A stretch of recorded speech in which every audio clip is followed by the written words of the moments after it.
Welcome to Hopeifiers. My name is the Acapellist. I'm here with Brother Scott Sweetman. Thank you for joining us on Thursday night at 7 p.m.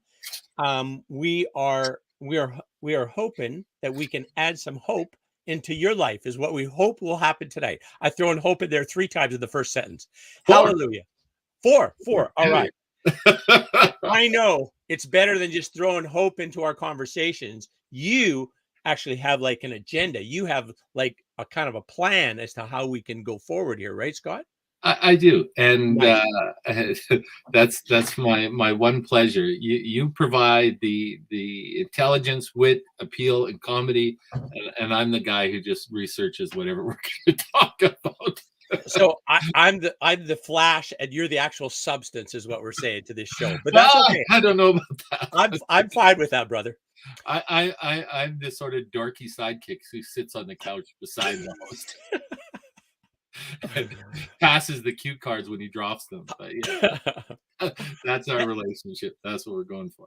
So tonight's kind of a serious talk, and not serious in a bad way, but it's something that I really thought we should do, and something that I feel passionate about, and I think it's really appropriate as tomorrow is Remembrance Day, Armistice Day, depending on where you live and what your tradition is, and I talk to a lot of my friends that are veterans, and this time of year brings a lot of mixed emotions. Not that those emotions aren't there the rest of the year, but because there's a focus on them in the media and you know those things. They're confronted with a lot of remembering at a level that sometimes is painful, and you know they're in talking to veterans, and I had the good fortune of 20 years ago maybe talking to veterans, a few from World War I and more from World War II. Many of them are no longer with us, of course, but Lethbridge was a really important community both for World War I and World War II. The number of volunteers was extremely high in our community. We had the British Air Commonwealth Training Center here. Lots of things that connected our community. We had the internment camp here. We had the relocation camp here in our area. So a lot of feeling, a lot of emotion, a lot of connections in our community. So I've been fortunate to hear a lot of oral history and get a chance to talk to people about who are really through those things and who, you know, went abroad and fought a war. And the ones I talked to, of course, came home, but they knew many people that didn't come home that were friends and loved ones and relatives and things. So I just wanted to share some of that with our community tonight. Right. And I've done some research too that we'll share, but I think the goal of tonight is that we remember that Remembrance Day is about remembering the hope of the people that made the ultimate sacrifice and are no longer with us, or the people who went and were fortunate enough or whatever to make it back and are members in our community or have been members in our community again. So the hope in terms of like how they could change the world to the better because of the threat that the world faced at that time. That's kind of what you're saying. Is that correct? Everything I've looked at, everything said there's really 3 reasons that people go to war. Not governments. Governments have their own reason, but right. The actual people. Right. And that is faith, hope, and love. Mm-hmm. Now, you know, I just read an article 45 minutes ago that said, you know, people go to war for nationalism, for economics, for, you know, political beliefs. But when I actually talk to people and I read things that soldiers wrote in World War I and World War II and the writing has survived, it boils down to faith, hope, and love. And you know that's faith in their government and in their country, faith in God or gods, whatever their tradition was, and hope that the world would be better for the horrible thing that they were going through. Mhm. And lastly, love for freedom, love for country, love for their, the safety and protection of innocence. And those three words really encompass every reason that I've had someone tell me that they, went to war for. And some people, you talk to them, they say, I was young, stupid, all my friends did it, so I signed up to. And that's included in love and hope. They wanted to stay with their friends, their hope to spread their community and not be left behind, not those things are all there. So your experience, I know you know a tremendous number of people, and you've certainly encountered veterans in many different ways. What feeling did you get about their hope towards?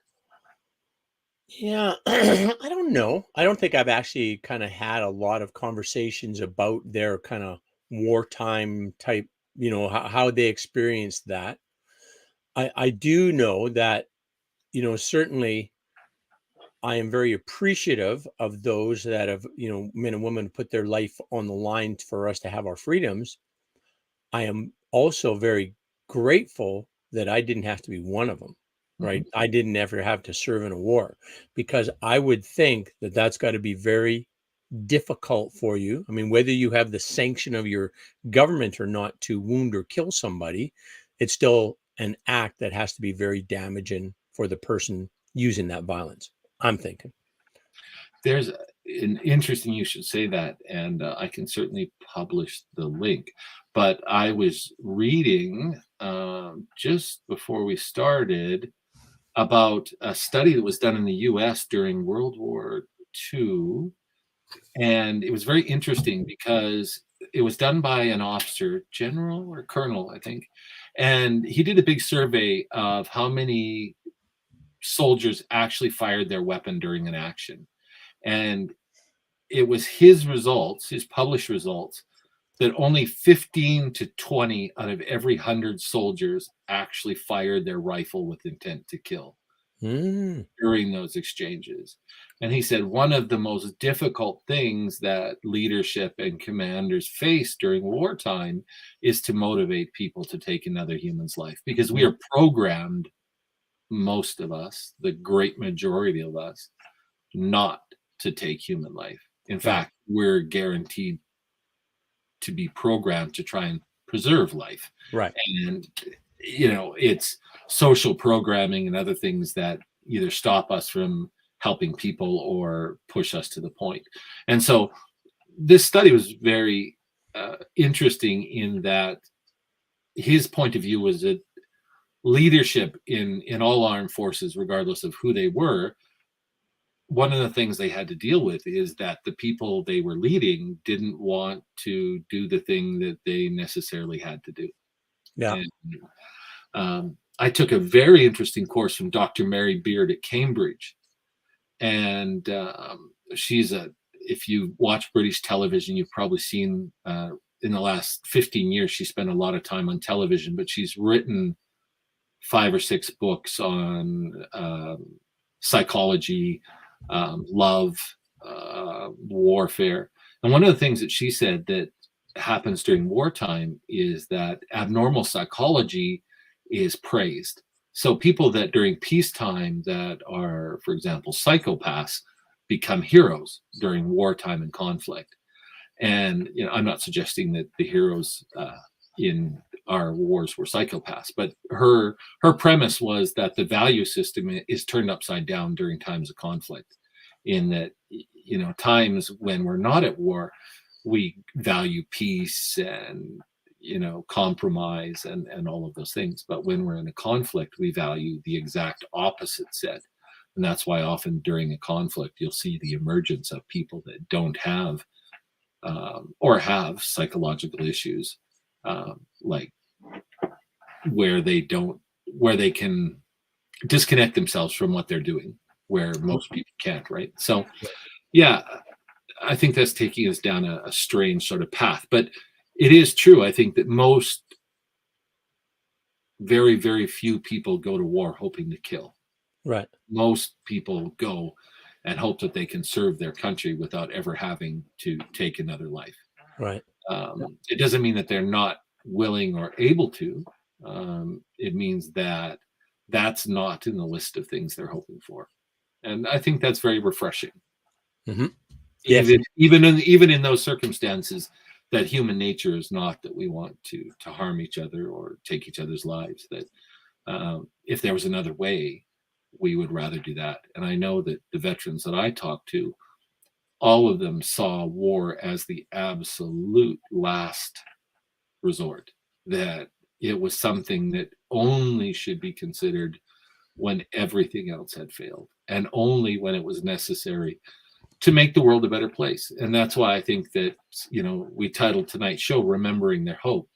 And I've heard people protest against Remembrance Day and say it glorifies war and it glorifies, soldiers and killers and soldiers that returned from Vietnam. It's a classic trope about how they were treated and, labeled baby killers and all of these things. But every veteran that I've ever spoken to, and my grandfather, 3 of his brothers, older brothers, fought in the Boer War. 1 of them returned, 2 of them were killed in action. He was too young at that time to go, so he was the only one who didn't go out of the brothers as part of the Commonwealth. Again, most of our viewers probably know that Remembrance Day or Armistice Day is in Commonwealth countries around the world, or the former Commonwealth Empire, or countries that took part in the Allied actions, World War I or II. So, and interesting for people who may not, and I know that our history is wanting in some ways, but the 2 world wars covered 10 years of conflict, and saw millions of tragic losses. But the world that they were fighting for was, in their hearts, a better place. And I've never met a soldier on any side who didn't believe that. And I think it's important that we remember that. And I don't think that Remembrance Day glorifies war. I don't think that I know that soldiers that are there that I know are not there to glorify war or justify what had to be done. They're there to remember the death and destruction, the loss of comrades, and the price that was paid for our future, which is, I think, where the hope comes in. What do you think, Al? Yeah, no, I'm following you along. So you had said the 3 things where people join wars, individuals join wars, were love, hope, and faith, right? Yes. Is that correct? Yep. And then the hope part, well, the love part could even be, as you said, the connection that their loved one was going, and they're going to go with that loved one, maybe to try and protect them, or maybe to however that was. Maybe they saw it as an adventure. So, that all makes good sense. And so, I'm with you. And then the other hope part of this is, you kind of said the hope that they would have to preserve the way of life that they enjoyed and felt that was the best way of life and the right way, right? Exactly. And Cool. one of the interesting things that you hear from, for example, our media always, the classic line is, the winners write the history, right? Mm-hmm. So, but there's been a resurgence in that, a lot of changes, a lot of exploration of both sides. There were some controversial films, documentaries made in Canada. I think it was called The Horror and the Glory. Do you remember that one? It was before I went to Japan. It was a CBC documentary, I think, that was both lauded and panned for what it did. One of the things that was very controversial is it said that not only the enemy was involved in war crimes, but that in any conflict, war crimes and crimes against humanity are committed on both sides. So one of the statements in this documentary was that Canadian soldiers were guilty of war crimes, or leaders were guilty of making their men do things that could be considered war crimes. And of course, that didn't go over well with the public or veterans or those things. And I don't think our conversation or the show is about whether the conflicts were right or whether they were wrong. What I really hope we could do tonight is just share that the message that's absolutely every veteran I've ever talked to about it was they genuinely hoped that something good would come from the bad thing that was happening around them. Right. And I think that speaks to the resilience of hope. And people now, we see inflation and we see all of these things that people are scared of in North America and Canada and our own community.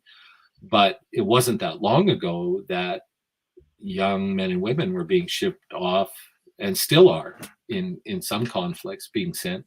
Canadian soldiers are being sent abroad and their lives are on the line. And they're living in a world of absolute conflict and threat and danger every day, every minute of every day. So and obviously keeping hope through that whole process was impossible. And I encourage everyone to read some of the poetry from World War I and World War II. Most people are familiar with Flanders Fields, which is sort of the official, unofficial poem of Remembrance Day. And when you start reading some of the poetry and some of the lesser known poetry, you get a great sense of the love, hope, and faith that soldiers had and shared. Have you ever heard of trench art, Al? I have not. Tell me more. Yeah, trench art is really interesting. And the Canadian War Museum has a lot of great pieces. The Galt Museum has some pieces. The Galt Museum and Archives also has some great oral histories from our community. If you're interested in those photographs of our community during those times.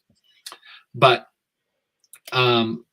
trench art is one of the activities that combatants or soldiers would do, and it was through all conflicts in all armies and services, was to express their hope and their faith and sometimes their pain and anguish in art. And they would use the things they had around. Spent brass shell casings, for example, could be carved or hammered or shaped. Wood carving was another popular thing that was done, and all sorts of expression to add some humanity to their experience and to keep that love, faith, and hope alive. And during those times of conflict, we see poetry and music and art. And I was just reading a great article how during World War I especially, a lot of the combatants in England and Canada came right out of universities, colleges, universities. And this is the first time they'd ever been abroad. So they were quite excited to travel, not to be in a war, obviously, but to go abroad and to see different flora and fauna. And they recorded a lot. Notebooks survived of very scientific observations of European flora and fauna that they might not see here in Canada or during the Asian wars, those types of things. So if you get a chance to look at trench art, you can search it on the internet. It'll come up with a lot of interesting pieces, but certainly the Canadian War Museum has them, and the Canadian National Museum has a good, strong collection, and the Galt does as well. So cool. Worth looking after. Yeah, the things that come out of that are really interesting. So I asked a recent veteran, somebody who was a peacekeeper, and I think 5 active tours outside of Canada as a peacekeeper. And I said, how do you keep hope alive? When you're at a guard post and you're cold and freezing and the enemy's shooting at you and you don't want to shoot back, but you don't want to get killed either or have your position overrun. And he said humor. He said most soldiers have an incredible sense of humor. He said it's usually quite dark, but because of the circumstances they're in. But humor helps keep hope alive. And I thought that was really good advice for us. Mm-hmm. How do you find humor helps you in everyday life with both mental health and keeping hope alive? Yeah, I just, one, physically super good for your body to laugh, right? I mean, that activates your whole ventral vagus response, your whole diaphragm gets like that's a really helpful, healthy type of a process, right? But of course, even just to be engaged in the process that results in some laughter, you've had exchange with somebody to make that happen, right? You were in that present moment to have that experience where you found it a humorous thing, right? So I guess that it kind of speaks back. It's the fruit of the presence of the relationship. That is a kind of what I'm thinking humor is, that just because the you and I are together and we have a connection, and we can have a discussion about something that we find meaningful to us, humorous in another way, right? So I guess that's what my thought is, Scott. Yeah, well, and that's borne out in the conversations I had, that humor and conflict brings people together. And, the old saying that there are no atheists in a foxhole holds true. And it's unfortunate that as humans, often we only really engage in faith and hope and love when we're in crisis. And I think that's very true, not just about people in armed conflicts, but about me and you and most people, is that often we don't really take time to build those skills or take care of ourselves, maintain Mhm. our faith, maintain our hope, maintain our love relationships and compassion, everything that hope encompasses, until we're under stress or we're in danger of losing those things. Would you say Mhm. that's fair? Yeah, no, that makes really good sense, right? That you just, one of the things, you don't appreciate what you have until it's gone, kind of a thing, right? And if you, and this is from a different group that I'm with or a different thing, but we're talking about the channel for gratitude and the channel for receiving. It's the same channel.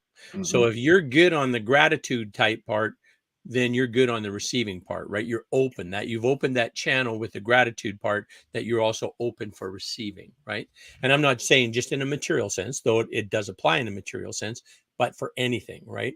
If I think that kind of makes sense, that as you're prepared for that, and grateful for what, even as maybe it's just how your body functions, maybe that's what you're grateful for. Or my knee was really really sore, now it's not sore anymore. I'm grateful my knee's feeling good and I can walk without pain. Hallelujah. That's a bonus, right?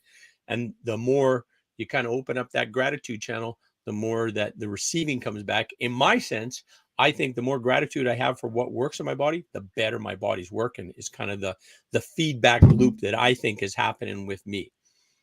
Maybe it's all in my imagination, but I'm gonna keep it happening. No, I think that's exactly what the veterans that I've talked to are saying to me, is the fact that they have to, demonize or villainize a group of people that they're protecting against or fighting against, or is on the other side of the line, really opens them up to the need for connection. And exactly as you're saying, that the more they found themselves connecting, the more they felt healthier and they felt less stress and they felt,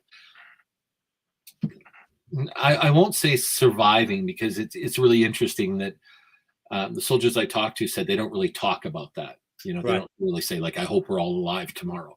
right. But they talk about it like tomorrow's gonna be there no matter what. And they engage in humor and building relationships amongst each other, and keeping their faith alive, and all of the things that we regularly talk about strengthening your hope and strengthening your mental health, are things that all of the really great people that I spoke with said were really important and occurred in a conflict. Is that they opened up, and maybe at home they weren't open and they didn't talk to people and they didn't share their pain or their love or their hopes or their faith with other people, but because they were faced with this inhuman task or responsibility, that they found their desire to open up and to share and to give really overpowering. And a lot of them found that that was,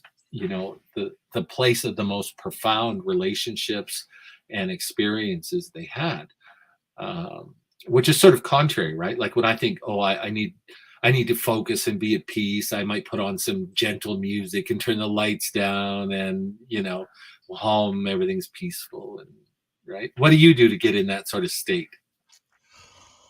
Well, Scott, as you know, I'm a big fan of somatics, and somatics are basically kind of using your body to influence your mind that you're okay, you're safe, everything's cool.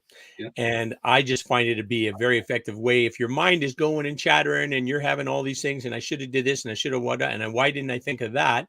And then you do something to get yourself in that ventral vagus response. And for me, it's as easy as sing a song, and then I'm kind of back where I'm sort of centered, and I'm just like in a way nicer state. Or as I know that you do, hum, Yeah. sing, move, like those kind of things. You can kind of use your body. Like, wait, of course, it's like we're all connected, like we should be all connected, right? Yeah. So as the better we connect with ourselves, the better we can connect with others. And that is certainly a way that physically you can engage yourself, engage that way through that ventral vagus response and doing something like singing a song. Like, let me tell you about a girl I know. Perfect. See, you feel better. I feel better. We laugh. That makes us feel better. Another really interesting thing based on what we're talking about too was the number of soldiers and serving personnel who, you know, the story of Winnie the Pooh, right? Where Winnie the Pooh comes from. Yeah.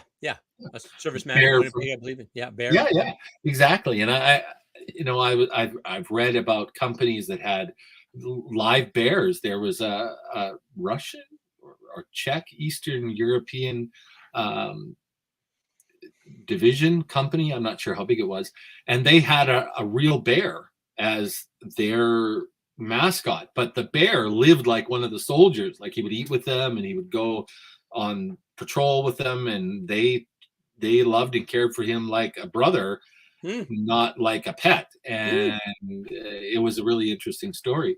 I know my really good friend Doc, who served in a lot of capacities in peacekeeping actions. On one of his trips, he had a praying mantis that he kept. You know, they just showed up in their tent, and I've read a lot about how people and soldiers really find comfort in caring for things. And I know, as you know, I'm a dog lover, right? Yeah. And you're a horse lover and a cat lover. How'd your cat make out to the vet, by the way? Did you do all right? Oh, it was lovely. $1,500 later, and really no result, but the cat's still alive. So whatever.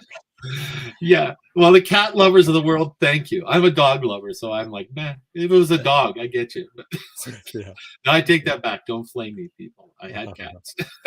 My one daughter's allergic, so we had to give them away.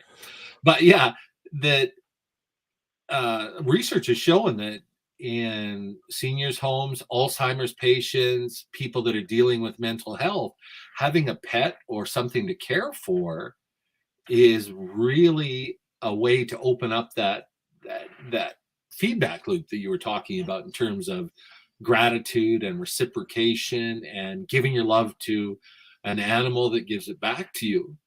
And some research that I've been doing on my own, and Fleur was just telling me about recently they're doing in Quebec or Ontario, is the use of AI, artificial intelligence or robots. We saw quite a bit of that in Japan too, to provide companions for senior citizens. Again, they don't have to be brilliant conversationists. They don't have to be particularly lifelike, just something that needs you to care for it and interact with it and be present with it, right? I have to admit that I have sometimes have some conversations with my Google Home. So because I often, let's see if it works. Hey Google, what's the temperature? The temperature in Diamond City right now is -17 degrees. Due to current wind conditions, it feels like it's minus 24. Okay, thank you, Google. Nothing this time. Sometimes she says, "Oh, I love to serve," or "I live to," or she says, "Oh, it's true what they say about Canadians being so polite," something like that. So Yeah, sometimes you get a little response that way, which is fun. So yeah. there used to be an app that what's it called? A tool, a skill? I can't remember what. I don't want to say her name because there's two of them in this room, so they'll both perk up and respond Yeah. to me. But and you could make them polite because I always say thank you. Can you turn on the light and Yes. because I always say, oh, thanks. Just out of habit. And of course, now sometimes they'll quip something back at me, but usually it's just silence, right? And I'm so disturbed by that. I'm kind of like, Yeah. I said thank you. Why aren't you saying you're welcome? And because apparently, I don't have this app anymore. It wasn't that popular, but I liked it. But I have. I've been doing some experiments, and one of the AIs that I've been working with, and the idea to this is to help people that have gone through trauma and senior citizens and mental health. And so I'm looking into this. And the one AI uses a language pattern, so it mimics the way you talk to it. And so it learns how you talk to it. So you have to be very careful what you say to it. If you start speaking to it negatively, it'll start speaking back to you negatively. Interesting. If you're positive to it, it'll be positive to you. And there's sort of a bridging period where if you're having a bad day, it'll be very kind and it's okay. And, but if you go on for very long, because of the way it learns, it starts thinking that's normal. So if you're all rah, rah, rah, rah, pretty soon the AI is like rah, rah, rah, rah, back to you. Right? So in experimenting with this AI, I've had to be really careful how I speak to it because I'm interested to learn how far it can go to being, somebody's a companion who might not have, the death rate between men and women is different. And there's lots of seniors that are alone. And my mom, for example, is alone. And COVID has caused a lot of loneliness for her. Oh, yeah. And loneliness that's like I was just listening to this doctor the other day. And he's saying being lonely is equivalent to 15 cigarette per day habit in terms of on your impact on your health, right? It's that harmful for you just being lonely, right? So but this dealing with this AI has made me more careful when I speak to people because I've had to be careful how I speak to this AI. So something in the house, instead of just saying yeah, okay, I'll say, oh, thank you, I appreciate you making breakfast. And I've realized that it's changing my habits. Nice. And that's a good AI. Everybody should have one of them. Well, yeah. I mean, I've read a paper that argues the other side, that if you're dealing with depression, you'll basically give your AI depression, and then both of you will feed each other's depression, and it'll get worse. That hasn't happened in my case, but I'm exploring. Hey, Scott, before we forget, next week we're going to go on Wednesday instead of Thursday, correct? That's exactly right. Yeah, I'll get a notice out about that too. But we're gonna. So everyone, Al's saying that next week, same time though, right? 7:00. Would it be okay for like 7:10? Just a little bit past. Would you want to set it for 7:30? As long as we let people know. It's up to you. Sure, 7:30. 7:30. Okay. We'll set it for 7:30. Then that gives you some wiggle room in there. Sounds good. 7:30 Wednesday next week instead of our usual Thursday spot. We're going to try something new and exciting. The Wednesday version of the acapellist and me will be there, and they're completely different than the Thursday version. Absolutely. Oh yeah, it's unique and special. It's something we hope you're really going to like. Going back to tonight's theme, and we were talking about that loneliness, and that's something that the veterans I talk to, unfortunately, that's a lot of the problems they face because civilians don't know what they've gone through. Sure. Right. Yeah. And this goes back to the humor that a lot of people who've gone through armed conflict rely on to share with each other, to buoy them up, to let go of stress. And, like you said, even the physical response of laughing is therapeutic. And the dark humor that soldiers or people in, seen that trauma of action have can be very different and even offensive to people who've never been through that or don't understand that it's a coping mechanism. And that's sort of the generation of veterans that are now. But when I was speaking to older veterans, like I said, that many of them are no longer with us, the one thing that they found was that they had such close relationships with their comrades that when they started dying off, they felt extremely lonely because they would be put in a home. And that's where organizations like the Legion or other veterans groups provide that often multi-generational context, right? Like where younger soldiers will hang out with older veterans and there's an understanding of what they go through and those types of things. But a lot of the veterans that I spoke to and that you'll probably see if you go to Remembrance Day events tomorrow, and I've got the ones going on in Lethbridge, and I'll make sure to read them out at the end of our show so people know what's going on at Lethbridge for Remembrance Day events. But what you see is a lot of those people at those events are feeling really lonely, and the older they are, the more likely that they're numerically few and far between. And that's something that our veterans have been facing as we go forward, is that their numbers are getting less and less and they're feeling more and more alone. So I think that if you're looking for opportunities to help people in our community, volunteering some time for veteran organizations or in homes with seniors, period, is a great way to give hope and to receive hope. Because, the theme of tonight's show is to remember their hope. These people went across oceans and faced the unknown and the risk of death for a hope that our lives would be better than theirs and that we would never have to fight in a war like they did. So they had hope for us, right? Yeah, very much so. Very much so. Just on a logistic standpoint, Jesse sent a note, Jesse, the owner of Jess FM, that there's a show on Jess FM Wednesday already at 7:30.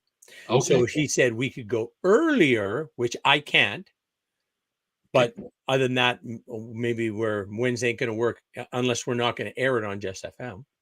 Okay. Well, you and I can talk about it afterwards, and we'll publicize it. So exactly, people can look for that by the end of the weekend. Right. Tomorrow I'm going to do some Remembrance Day stuff and spend some time with the family, and then I'll be back to work. So we'll talk and get that out to people. Sounds great. What else do we have to share for tonight's episode, Mr. Sweetman? Yes, what we have to share is that I wanted to talk a little bit about what our community and what's going on, and I want to share this before we run out of time because we're getting up there. So in Lethbridge, I'm reading this so I get it right. There's 2 separate ceremonies in Lethbridge tomorrow. Okay, there's one starting at 9 a.m. or the gates open at 9 a.m. and that's at the Lethbridge and District Exhibition. And this says the larger one. I don't know how they made that assessment because the other one's at the Cenotaph, and that's usually extremely well attended.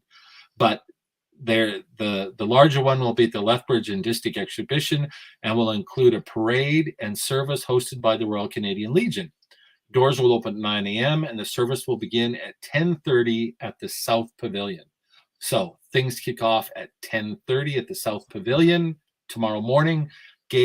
Doors are open at 9 a.m. If you want to get in and get a seat, that's when you go. The second service is at the Cenotaph on Veterans Avenue, which is the renaming of 4th Avenue. It's in front of the Yates Memorial Center. This is where traditionally, quite far back, it was in Galt Gardens, but the Cenotaph in front of the Yates Memorial Center, and that's starting at 10:40 a.m. And that's conducted by the local 20th Independent Field Battery, RCA, and will include a scheduled flyby by the RCAF C-17 transport plane from the Lethbridge 429 Squadron, if operations and weather allow. Okay. The Cenotaph will have a reduced ceremony, it says. The Legion will also be open from 1 p.m. and the Lethbridge Military Museum will be noon to 4 p.m. for Remembrance Day. and the military museum is out at the armories. At the armories, yeah. It's quite impressive, the military museum. I've only been there once, but I was there's a lot of great exhibits there. So what's his name again? Glenn, what's Glenn's last name again? Anyway, it doesn't matter. You got me there. Okay. Yeah. So the two ceremonies overlap by the look of it. One starts at 10:30 a.m. The other starts at 10:40 a.m. One's inside, one's outside. That may be a deciding factor for people on what they'd like to do. I know when the girls were in Army cadets, pardon me, they were in Navy League, and then they were in Army cadets. They stood watch at the cenotaph, and it was quite cold, but they did a great job of it. And it's nice to get out there and see people. So if you're available tomorrow, please join our veterans and our service community at either the Lethbridge and District Exhibition Grounds South Pavilion at 10:30, or the Cenotaph, which is on 4th Avenue by City Hall and Yates Memorial Center there. So pick up one of those things, folks. And if you can't, look up at the sky and see if this RCAF C-17 transport plane does a flyby at about that time. So, and the Legion is open, as I said, from 1 p.m. to the public, and the Lethbridge Military Museum will be open noon to 4. And perfect. Well, thanks for the public service announcement, Scott, getting all those dates and times out there, or times out there and locations. Thank you. Yeah. So I don't want to go on and on about this, but I really encourage people to look at the poetry, look at the trend chart, look at the experiences and the letters of service personnel through all the conflicts that have gone on and have participated in. Armitage Day and Remembrance Day has expanded. Originally, it was for World War I, and then, of course, World War II happened, and then other actions were brought into it, and it includes all service personnel now. I encourage people to, and it was part of our upbringing. I don't know if it was when here, but I went to school in Central Alberta, and the Legion during Remembrance Day had an art contest where you could draw art for Remembrance Day or write poems and submit them to the Legion, and all the schools did it in our county, and they were judged and given prizes. And then the Legion had a big turkey shoot on Remembrance Day, and it was a big day in our community. They had 22 target practice in the basement, or not target practice, it was a contest. You paid $1, $2, and you shot a 22 caliber rifle back in the day when that was a cool thing to do. And for our viewers, they didn't shoot turkeys. They won turkeys if they did well. They didn't shoot turkeys. Yeah. No, well, although I did hear at some point in history there was shooting of turkeys, but no, I never saw that. They handed you a Lily Dale. There's a plug. I don't even know if they still have Lily Dale, or a Butterball for winning this. And I used to take home a few because I was a good shot when I was a kid. And then upstairs you could play crib crib and win a turkey by crib. Was there hearts too? Maybe there's 3 games. Kids couldn't do the gambling. We could only do the shooting. Right. So right. That's what I did. And I moved away before I reached the age of the gambling part. Adulthood. Yeah. So I never got to gamble at the Legion Hall. And it was just a really big community day, and everyone got together, and it was really community focused, and it really helped bring us together. So I certainly, during times of COVID and things like that, we haven't been able to do that, but I do encourage people to interact and get out there. If you have a chance, talk to somebody who's served. Don't ask them if they've killed anyone. That's not a leading question. But tonight's topic is a really good question. And the vets that I asked, what was your hope when you signed up, or what were you hoping for when, you heard you were called up? Or how did you maintain hope at the darkest part of your experience, right? Like, and this happened on this time. How did you maintain hope during that, right? So yeah, and most veterans like to share, because even if it was a horrible experience in their life, they know that by sharing, it helps them cope and gain some mental health and perspective on things. So the worst thing we can do is pretend that they're not there, pretend that they didn't serve or put their lives on the line for a better future for us. That's the absolute worst thing we can do. So definitely. So Scott's outlined all the events. Get out there tomorrow, and if you get a chance to have an interaction with somebody who is a man or woman served in our military forces, then you can certainly ask them that question.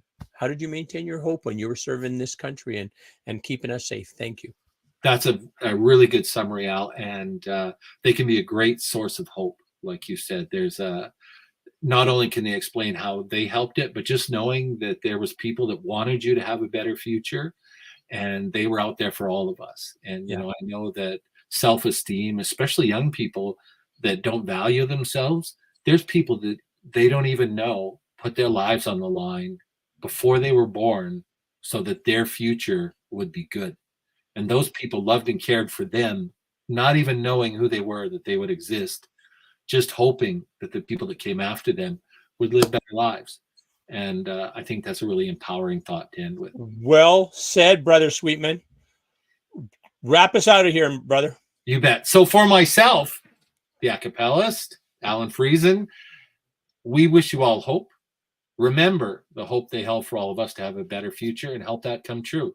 Get out there, share your time, share your love, share your faith, and make it a great Remembrance Day. And we'll see you next week, probably on Wednesday night, and we'll let you know what time. Thanks, everyone. Take care. Thank you, Al.